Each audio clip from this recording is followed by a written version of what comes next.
আজকের কবিতাটা কবি সৌমিত্র চট্টোপাধ্যায় পাহাড় ভ্রমণ নিয়ে। কবিতার নাম যদি একটি দিনও বরাদ্দ থাকে। আর যদি একটি দিনও বরাদ্দ থাকে আমার এই ভ্রমণসূচিতে, আমি তাতেই খুশি থাকব। অমুকের প্রতি অভিমান স্থগিত রেখে তমুকের প্রতি অভিমানের কাঁটায় বিদ্ধ হব না।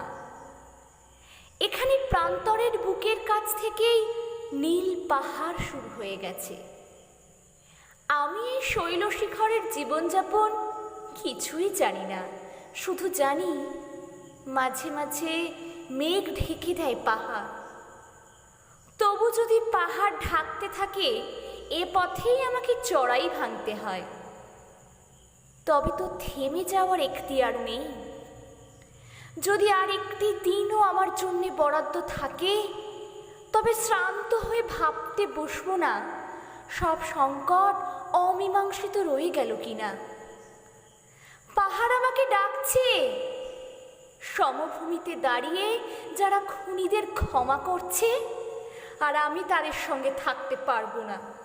যারা হৃদয়কে একাধিকবার নিলামে চড়ালো, আর আমি তাদের সঙ্গে থাকতে পারবো না।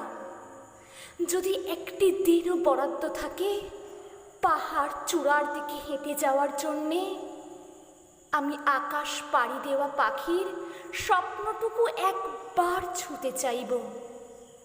চরাচরে কত রহস্য রয়ে গেল, সারাটা দিন আমি দাঁড়িয়ে দাঁড়িয়ে দেখব।